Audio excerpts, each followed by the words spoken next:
નમસ્કાર, આપ જોઈ રહ્યા છો મંતવ્ય ન્યૂઝ અને સૌરાષ્ટ્ર ટુ સુરત સાથે હું આપની સાથે જીત ગઢવી। સમાચારની શરૂઆત કરીએ તો મહત્વના સમાચાર સુરતથી મળી આવ્યા છે, જ્યાં એસઓજીની ડ્રગ્સ માફિયાઓ સામે મોટી કાર્યવાહી છે તે સામે આવી છે।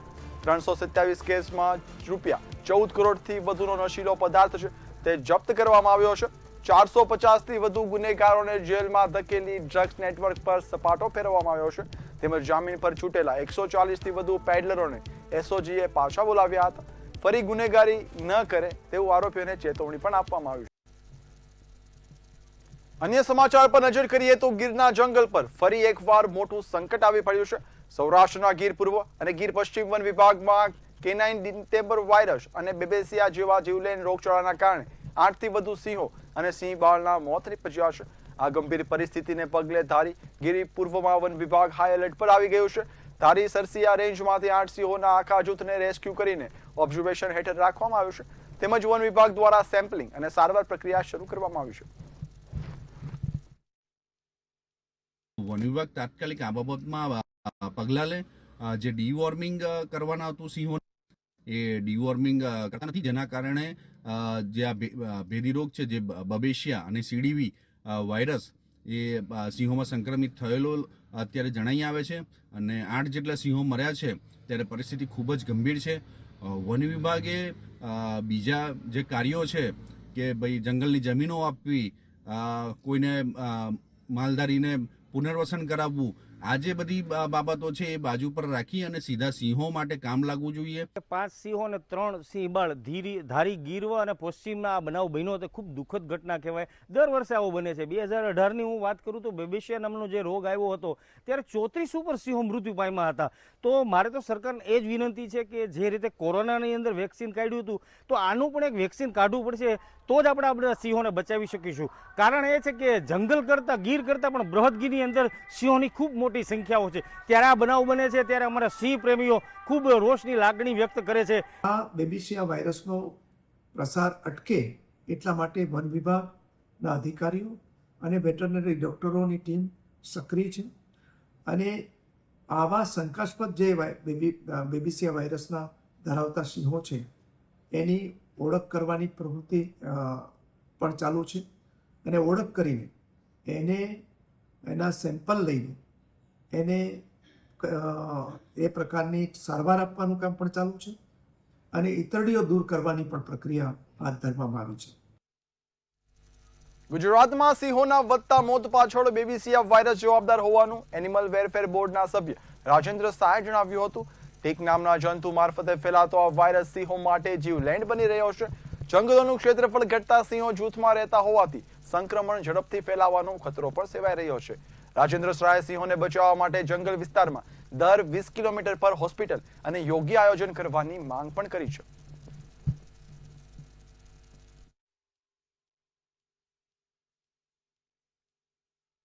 અમરેલી અને ગીરના જંગલોમાં સિંહોના મૃત્યુ એક ગંભીર ચિંતાનો વિષય છે। 2018માં બેબેસિયા નામનો વાયરસ ફેલાણા હતા અને ત્યારે વન વિભાગે અમેરિકા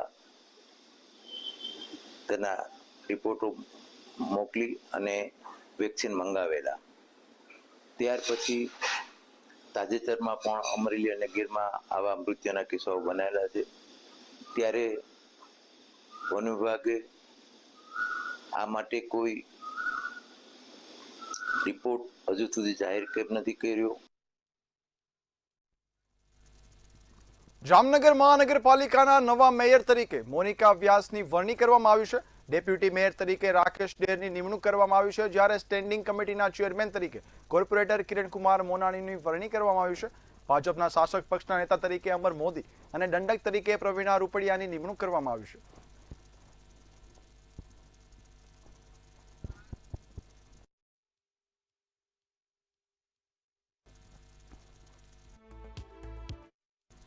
ગાંધીધામ મહાનગરપાલિકાની ચૂંટણીમાં ભાજપની ભવ્ય જીત થઈ હતી। સામાન્ય સભામાં મહત્વના હોદ્દેદારોના નામોની સત્તાવાર જાહેરાત કરવામાં આવી છે। ગાંધીધામ મનપાના મેયર તરીકે દિવ્યા નાથાણીની વરણી કરવામાં આવી છે, જ્યારે ડેપ્યુટી મેયર તરીકે નવીન જરુ અને સ્ટેન્ડિંગ કમિટીના ચેરમેન તરીકે તેજસ શેઠની પસંદગી કરવામાં આવી છે, તેમજ શાસક પક્ષના નેતા તરીકે ભરત મીરાણી અને દંડક તરીકે સુરેશ ધુવાના નામ જાહેર કરવામાં આવ્યા છે. નવનિયુક્ત હોદ્દેદારોની વરણી થતાં જ કાર્યકરોમાં ભારે ઉત્સાહ જોવા મળ્યો હતો. પક્ષના આગેવાનો અને કાર્યકર્તાઓએ નવનિયુક્ત હોદ્દેદારોને શુભેચ્છા પાઠવી જીતની ભવ્ય ઉજવણી કરી હતી.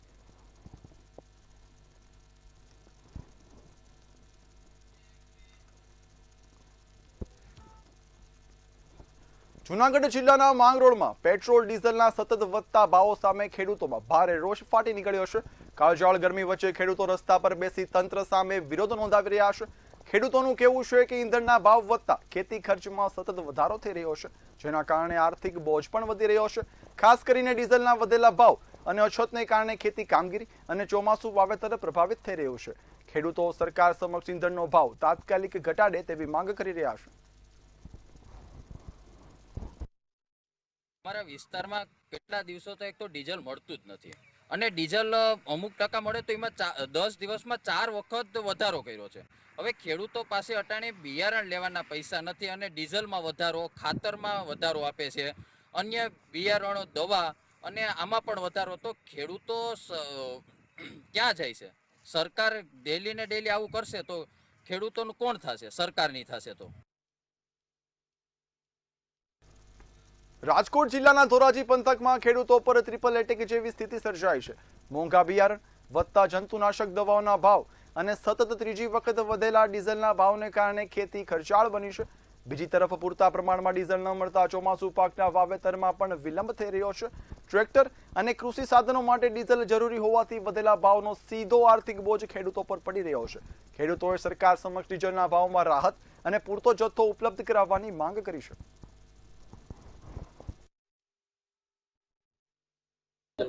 ડીઝલમાં 2000 નું રોજ આપે. અમારી જરૂરિયાત તો રોજની 5 થી 6000 ની હોય એક ટ્રેક્ટરને. રોટાવેટરમાં હાલતા હોય ટ્રેક્ટર એટલે અમારે કલાકે 4 લીટર ડીઝલ ઉપાડતું હોય. એના બદલે અત્યારે અમને મોર 2000 નું ડીઝલ મળે તો રોજ 15 થી 20 વીઘાની ખેર માંડ થાય. અત્યારે ડીઝલની પોઝિશનમાં બહુ અમારે લેવામાં તકલીફ પડે છે, અને ખેડ થઈ શકતી નથી, અને આ સાઈલે ડીઝલ મળતું નથી, અને અમને ખાતર અને બિયારણ મોંઘું પડે છે, અને અમારે ઉત્પાદન લેવું તો પાછી વળતર પાછળ મળતી નથી. ડીઝલ વિશે એવું કહેશું કે ડીઝલ અમને મળતું નથી. ટ્રેક્ટર હાર્વેસ્ટર એવું છે ને મૂકી દીધું છે, ને લાઈન ઉભા રહીએ તો 1200 માન ડીઝલ આપે છે. ખેતી ઉપર કેવી અસર પડશે? ખેતી ઉપર બહુ અસર પડશે. ડીઝલ એવું મળતું નથી, ગળદું છે નથી, તો કઈ રીતે ખેતીવાડી કરશે ડીઝલ નહીં મળે તો? દરરોજ કેટલું આપે છે ડીઝલ? ડીઝલ આપે 1200 જેટલું જોઈએ એટલું ચાલે, વધારે નથી આપતા. રાજકોટ શહેરના સંત કબીર રોડ પર આવેલી માર્કેટ વેપારીઓ આજે મોટી સંખ્યામાં મનપા કચેરીએ પહોંચ્યા હતા. વેપારીઓએ આક્ષેપ કર્યો હતો કે માર્કેટ તોડતી વખતે મનપા દ્વારા 6 મહિનામાં ફરી શરૂ કરવાની ખાતરી આપવામાં આવી હતી, પરંતુ હજુ સુધી કોઈ કાર્યવાહી કરવામાં આવી નથી. છેલ્લા 20 વર્ષથી અહીં ધંધો કરતા વેપારીઓએ જણાવ્યું હતું કે માર્કેટ બંધ થતા તેમની રોજીરોટી પર સીધી અસર પડી રહી છે. અમારી માંગણી એટલી છે કે અમારી માર્કેટના છેલ્લા 1.5 મહિનાથી આ મહાનગરપાલિકા દ્વારા રિનોવેશનના હેતુ માટે અમને સૂચના મળેલ હતી ને ખાલી કરાવેલ હતું, જેનું હજી સુધી કોઈ નિરાકરણ લાવેલ નથી. અમને કોઈ વૈકલ્પિક વ્યવસ્થા કરી આપેલી, એટલે અમે ખાસ રિનોવેશન કરેલ નથી. અમને 1.5 મહિના પહેલા સૂચના આપેલી હતી. ડિમોલેશન કર્યું છેલ્લા 5 દિવસથી. હવે શું માંગ છે તમારી? માંગ અમારી એ છે કે અમને માર્કેટ અમારી રિનોવેશન જો એ લોકોને ન કરવું હોય તો અમને પાછા ફરી વખત અમને એ જગ્યામાં ઉભા રહેવા દઈએ, અમને વ્યવસ્થિત ધંધો કરવા દઈએ. તમામ 250+ ધંધાર્થીઓ, નાના ધંધાર્થીઓ, મોટા ભાગના ધંધાર્થીઓ લોન ઉપર ચાલવા વાળા છે. તો અમારી માંગણી એટલી છે કે અમને વ્યવસ્થિત ધંધો કરવા મળે. રાજકોટના રામાબીર ચોકડી વિસ્તારમાં રહેતા વૃદ્ધના શંકાસ્પદ મોતનો ભેદ આખરે ઉકેલાયો છે. પોલીસ તપાસમાં ખુદ પોતરે જ દાદાની હત્યા કરી હોવાના ચોંકાવનારા ખુલાસા સામે આવ્યા છે. પૈસા અને મિલકતના વિવાદે ઉગ્ર રૂપ ધારણ કરતા પોતરે દાદાને બોતલ પદાર્થના ઘા ઝીકી મોતને ઘાટ ઉતાર્યા હતા. પોલીસે આરોપી પોતરની ધરપકડ કરી કાયદેસરની કાર્યવાહી હાથ ધરી છે.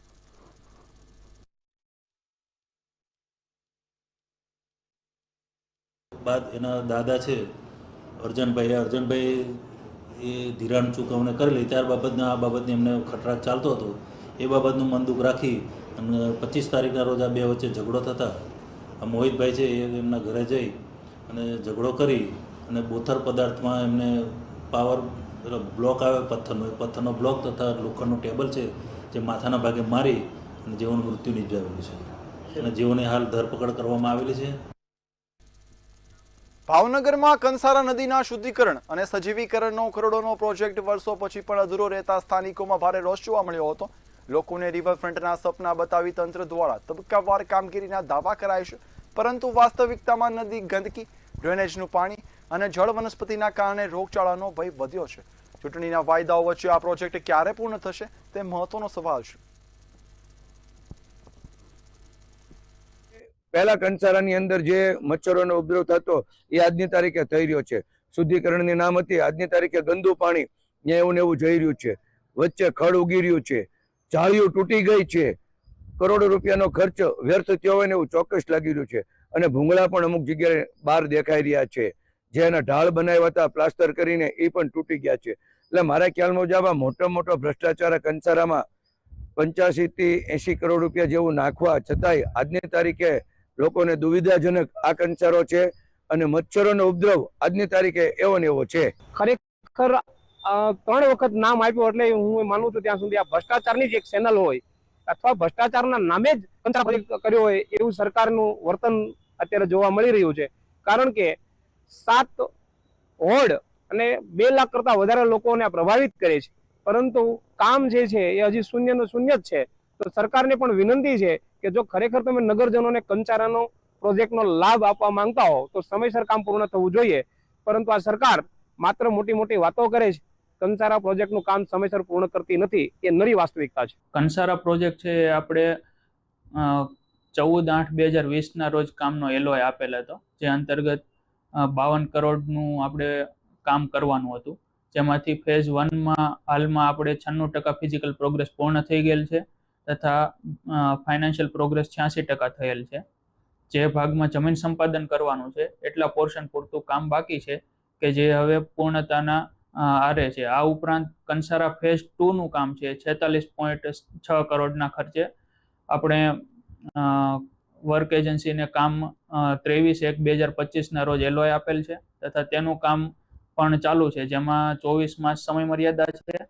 અને હાલમાં આ કામમાં ફિઝિકલ પ્રોગ્રેસ છે 45% થયેલ છે અને ફાઇનાન્શિયલ પ્રોગ્રેસ 25% થયેલ છે. બોતળાવથી લઈને આનંદનગર સુધીનો જે કંસારા પ્રોજેક્ટ છે તે હાલ 15 વર્ષથી તેનું કામ ચાલુ છે અને હજુ પણ અધૂરું જોવા મળી રહ્યું છે. હાલ વાત જે પ્રમાણે જોવામાં આવે તે પ્રમાણે અત્યારે હાલ કંસારા પ્રોજેક્ટનું જે કામ છે તે ક્યાંક હજી પણ અધૂરું જોવા મળી રહ્યું છે. છેલ્લા 15 વર્ષથી આ કામ છે તે કામ ચાલુ છે છતાં પણ અધૂરું રહી ગયું છે. આ કામને લઈને 3 ધારાસભ્યો પણ બદલાઈ ચૂક્યા છે. હાલ હજુ પણ કામ છે તે ક્યાંક ને ક્યાંક અધૂરું જોવા મળી રહ્યું છે. ત્યારે વિપક્ષ દ્વારા આક્ષેપો કરાયા છે કે આ કામને લઈને ઘણા પણ કૌભાંડ થયા હોય તેવા પણ વિપક્ષ દ્વારા આક્ષેપ કરાયા છે. આની અંદર કચરાથી લઈને વનસ્પતિઓ છે તે ઉગી ગઈ છે. આ કામમાં લોકોના હાલમાં રહેતા હોય તેવા મકાન પણ પાડી દેવામાં આવ્યા હતા. હજુ સુધી પણ આ કામ છે તે યથાવત ચાલુ જ છે અને આ કામ છે તે પૂર્ણ નથી થયું. ત્યારે લોકો દ્વારા માંગ કરવામાં આવી છે કે આ કામ છે તે વહેલી તકે પૂર્ણ થાય તો વધુ સારું. વિરેન માંડલિયા, મંતવ્ય ન્યૂઝ, ભાવનગર.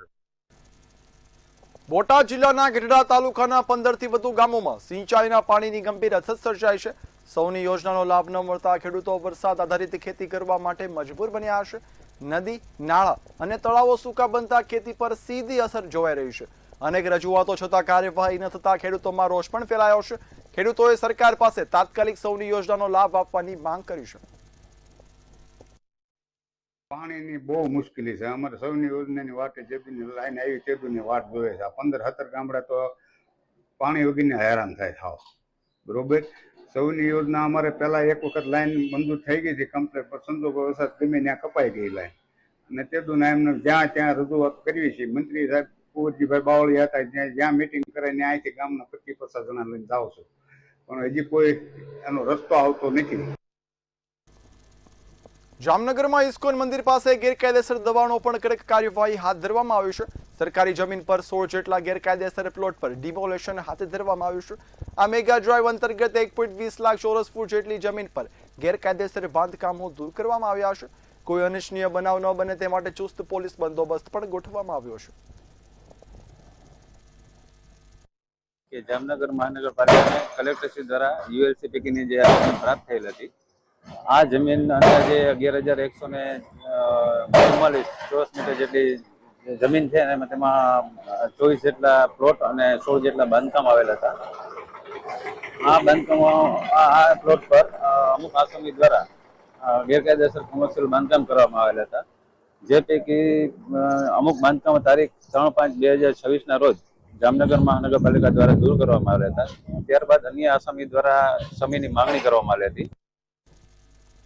સુરતના કામરેજ વિસ્તારમાં પોલીસે આરોગ્ય સાથે ચેડા કરતા 5 બોગસ ડોક્ટરોને ઝડપી પાડ્યા છે.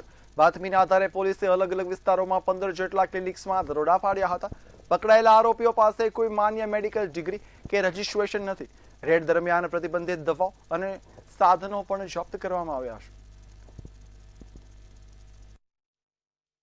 બેસી ગયા છે અને લોકોના આરોગ્ય સાથે છેડાઓ કરી રહ્યા છે એવી બાતમી રાહે હકીકત મળતા તરત જ કામરેજ પોલીસ દ્વારા મેડિકલ સ્ટાફના ઓફિસરોને સાથે રાખી અને લગભગ 15 જેટલા આવા ક્લિનિકો પર રેડ કરતા એમાંથી 5 જેટલા ક્લિનિકો છે એ ડિગ્રી વગરના નકલી ડોક્ટરો ત્યાં લોકોની સારવાર કરતા હતા. અમુક જે શિડ્યુલ ટાઈપની જે દવાઓ છે કે જે MBBS ડોક્ટર કે ઓથોરાઇઝ ડોક્ટરના પ્રેસ્ક્રિપ્શન વગર આ દવાઓ ન આપી શકે પેશન્ટને, એવી દવાઓ પણ અમુક મળી છે. તમામ દવાઓ અને આ 5 ડોક્ટરો વિરુદ્ધમાં અલગ અલગ મેડિકલ પ્રેક્ટિશનર એક્ટ મુજબ ગુનો દાખલ કરી અને કાયદેસરની કાર્યવાહી કરેલ છે. સુરેન્દ્રનગર જિલ્લાના પાટડી નગરમાં વિશ્વ ઉમિયા ફાઉન્ડેશન દ્વારા પ્રસ્થાન કરાયેલ ઉમિયા માતાજીનું રથનું ભવ્ય આગમન થયું હતું. રથના આગમન બાદ સરદાર પટેલ સોસાયટી ખાતે પૂજા તેમજ અર્ચના કરવામાં આવી હતી. તેમજ કડવા પાટીદાર હોલમાં ધર્મસભાનું આયોજન પણ કરાયું હતું. આ પ્રસંગે વિશ્વ ઉમિયા ફાઉન્ડેશનના ઉપપ્રમુખ DN ગોલે અમદાવાદ ખાતે 2000 કરોડના ખર્ચે 504 ફૂટ ઊંચું મંદિર તેમજ શિક્ષણ, આરોગ્ય સહિતના વિશાળ સંકુલના નિર્માણની માહિતી આપી હતી.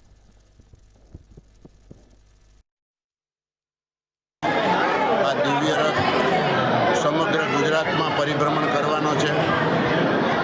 વિશ્વ ઉમિયા ફાઉન્ડેશન એક વિશ્વની વૈશ્વિક સંસ્થા છે. એના માધ્યમથી એક મજબૂત સંગઠન બને, લોકોમાં શિક્ષણ અને સંસ્કારની પ્રવૃત્તિ વધે, સંસ્કૃતિની સાથે સાથે આપણે પાટીદાર સમાજના મૂળભૂત ગુણોને યાદ રાખી શકીએ, આપણા રીત રિવાજોને યાદ રાખી શકીએ, આપણે સૌ મજબૂતાઈથી રાષ્ટ્રભક્તિ કરી શકીએ. સુરતના સચિન પોલીસે નકલી નોટોના રેકેટનો પર્દાફાશ કર્યો હતો અને પોલીસે સાથે 4 આરોપીઓની ધરપકડ કરી છે. પોલીસ તપાસ દરમિયાન આરોપીઓ પાસેથી 500 રૂપિયાની 322 નકલી નોટ જપ્ત કરવામાં આવી હતી. આરોપીઓના ઘર તેમજ ગોડાઉનમાંથી પણ નકલી નોટો મળી આવી હતી. કુલ મળી અંદાજે 1.61 લાખ રૂપિયાની નકલી નોટો કબજે કરવામાં આવી છે. ભોગ બનનાર વ્યક્તિની ફરિયાદના આધારે આ કડક કાર્યવાહી હાથ ધરવામાં આવી હતી. પોલીસ હાલ દિશામાં તપાસ કરી રહી છે કે નકલી નોટો ક્યાં અને કેવી રીતે બનાવવામાં આવતી હતી.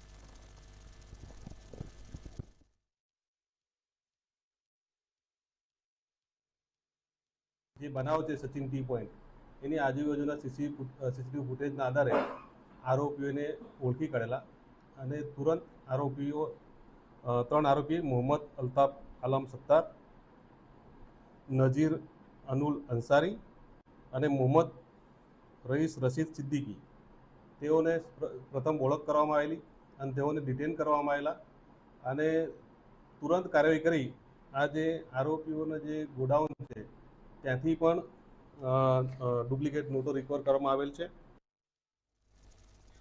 સુરત પોલીસની નો ડ્રગ ઇન સુરત સિટી અભિયાન અંતર્ગત મોટી કાર્યવાહી સામે આવી છે. ઉત્તરાયણ પોલીસે કઠોરગામ બસ સ્ટેશન રોડ વિસ્તારમાં સ્કોર્પિયો ગાડીમાં MD ડ્રગ્સનું વેચાણ કરતા 3 આરોપીઓને બાતમીના આધારે રંગે હાથ ઝડપી પાડ્યા છે.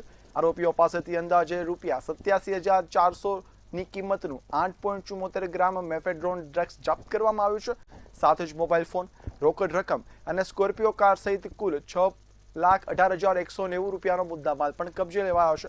ઉત્તરાયણ પોલીસ સ્ટેશનમાં NDPS એક્ટ હેઠળ ગુનો નોંધી વધુ કાર્યવાહી હાથ ધરાઈ છે.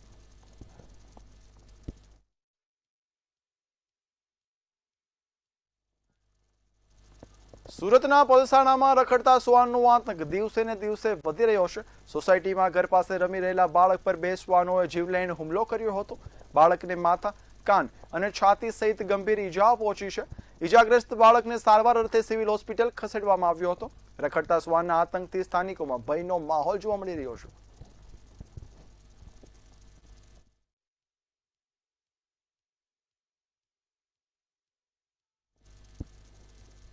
સુરત જિલ્લાના કામરેજ તાલુકામાં બોગસ ડોક્ટરો સામે કામરેજ પોલીસે મોટી કાર્યવાહી હાથ ધરી હતી. ડિગ્રી અને રજીસ્ટ્રેશન વગર દવાખાના ચલાવતા કુલ 5 બોગસ ડોક્ટરોને ઝડપી પાડવામાં આવ્યા છે. પોલીસે મહાદેવ ક્લિનિક, ગૌરવ હેલ્થકેર સેન્ટર, મહાકાલી ક્લિનિક, જગત આનંદ ક્લિનિક અને ઇન્દુ પ્રાથમિક ઉપચાર કેન્દ્ર ખાતે દરોડા પાડી કાર્યવાહી હાથ ધરી હતી. દરોડા દરમિયાન વિવિધ મેડિકલ સાધનો અને દવાઓ સહિત કુલ 14,268 રૂપિયાનો મુદ્દામાલ કબજે કરવામાં આવ્યો હતો. પકડાયેલા આરોપીઓ રંजना શુક્લા, અજીત કુમાર મહેતા, અજય તિવારી, અખિલેશ કુમાર સિંહ અને દિલીપ વિશ્વાસનો સમાવેશ થાય છે.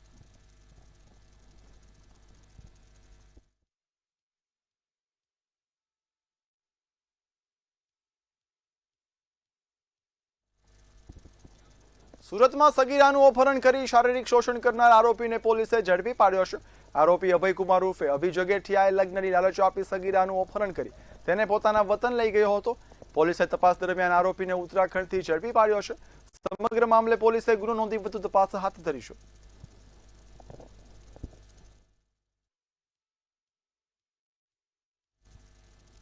પિતાનું કેન્સરથી અવસાન થતા સુરતના ઓલપાડના સરસ ગામમાં ખેડૂત કલ્પેશ પટેલ પ્રાકૃતિક ખેતી અપનાવી રહ્યો હતો. આ પ્રાકૃતિક ખેતી દ્વારા કેળાની ખેતી કરી અને મબલખ ઉત્પાદન લઈ દેશમાં રોલ મોડેલ બન્યો છે. તેઓ 3.5 વીઘા જમીનમાં કેળાની 50થી વધુ જાતોની ખેતી કરે છે. કેળાની ખેતીમાં એક લૂમનું વજન રેકોર્ડ બ્રેક 73 કિલો સુધી પણ નોંધાયું છે. પ્રાકૃતિક ખેતી અપનાવવાથી રાસાયણિક ખાતર અને જંતુનાશક દવાનો ખર્ચ બંધ થયો છે. ઉપરાંત તેઓ કેળામાંથી વેફર અને પાવડર બનાવી આવક પણ મેળવે છે. કેન્દ્રીય કૃષિ મંત્રી શિવરાજસિંહ ચૌહાણે પણ તેમની જીવનકથા સોશિયલ મીડિયા પર શેર કરી છે. ખેતીને જોવા માટે ખેડૂતો અને કૃષિ વૈજ્ઞાનિકો તેમના ફાર્મની હાલ મુલાકાત પણ લઈ રહ્યા છે.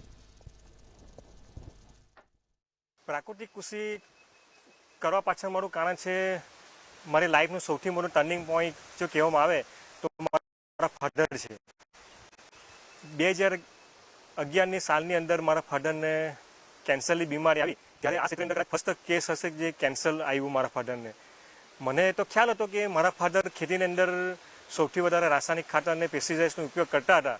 એટલે મને તો ખ્યાલ આવી ગયો કે પપ્પાનું કેન્સર આવવાનું કારણ આ જ હોઈ શકે એમ. તો 2011ની સાલની અંદર હું ત્યારે નાનો હતો, એટલી મેચ્યોરિટી નહીં હતી, પણ એક મનોમન એક દિમાગની અંદર એક ઠોસ બેસાઈ દીધેલી હતી કે આપણે એક ઝાડ રોપવું છે, તેની પર એક ફ્રૂટ આવશે ચાલશે, પણ એ વિધાઉટ કેમિકલનું ને વિધાઉટ પેસ્ટિસાઇડ્સનું હોવું જોઈએ. સૌરાષ્ટ્ર સુરતમાં હાલ બસ આટલું જ. વધુ સમાચારની અપડેટ્સ માટે જોતા રહો મંતવ્ય ન્યૂઝ. નમસ્કાર.